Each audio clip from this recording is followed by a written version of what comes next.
Well, I killed my buddy's fish.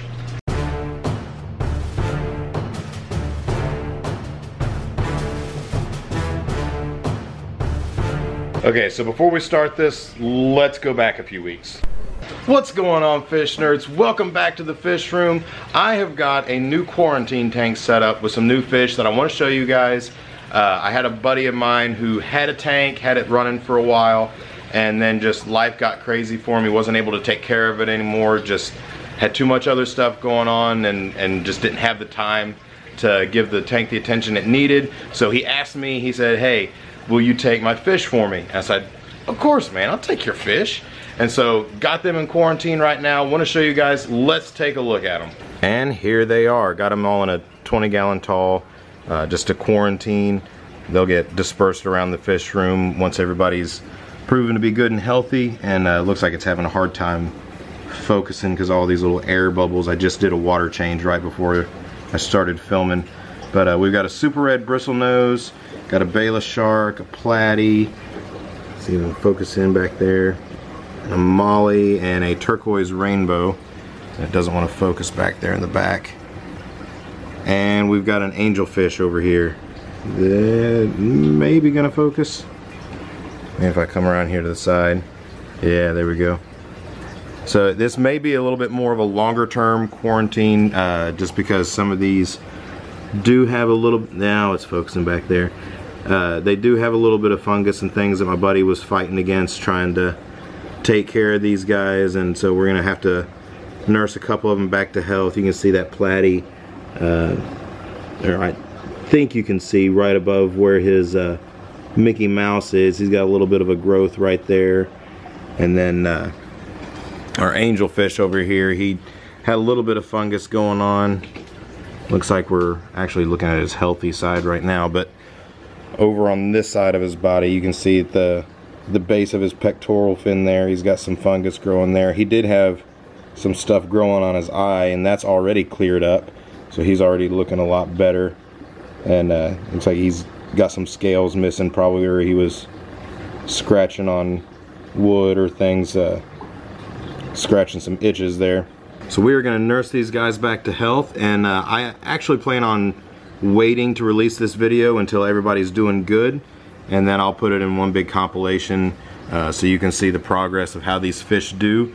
I am treating them, right now I'm just putting them through the standard quarantine medications. I'm giving them general cure, erythromycin, and Icex to see how well they respond to that.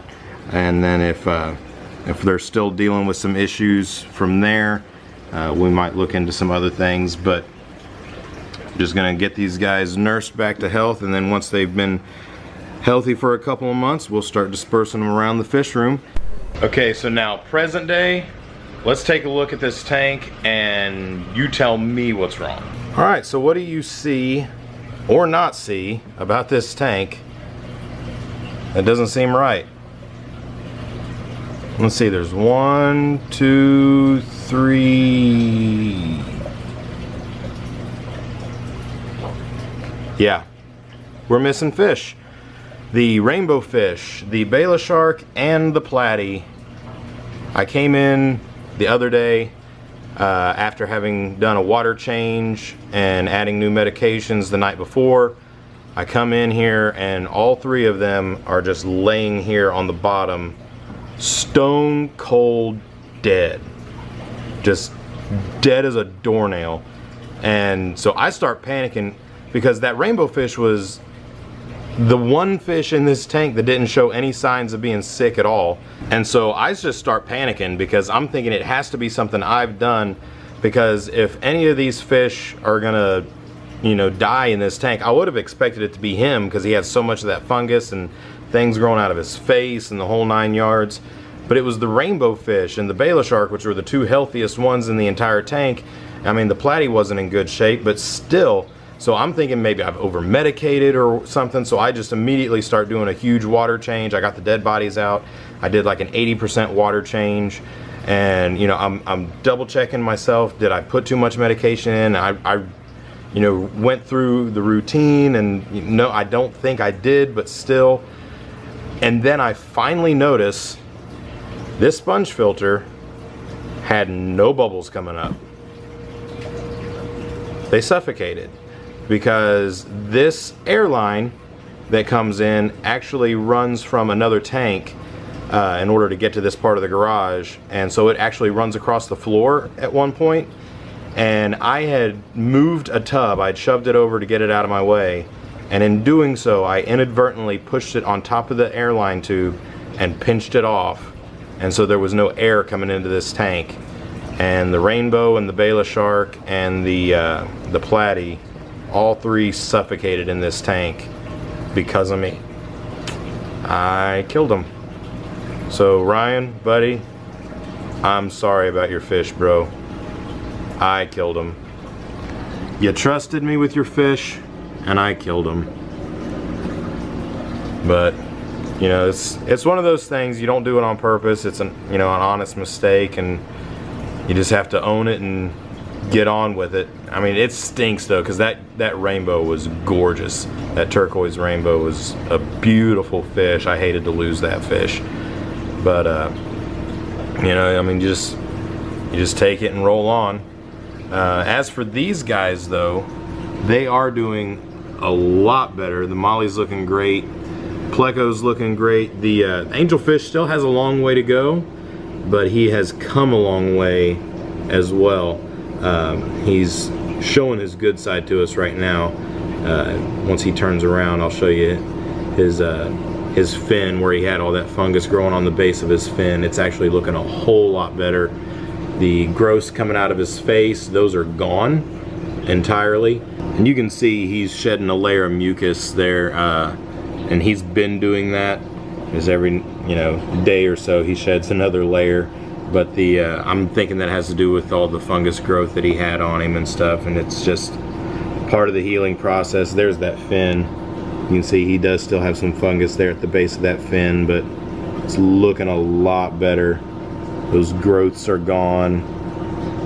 So he's come a long way, but he's definitely still got a long way to go. You can see where all that fungus or that mucus layers kind of shedding off and hanging from him. He's got a lot of stuff stuck to that, but I'm not entirely worried about that. It looks like he does have some scarring from all the flashing he had done before I got him. When scratching those itches from all that fungus, he's kind of scarred himself up a little bit. I don't expect that to totally heal up, but he is looking a lot better, but he's got a long road ahead of him.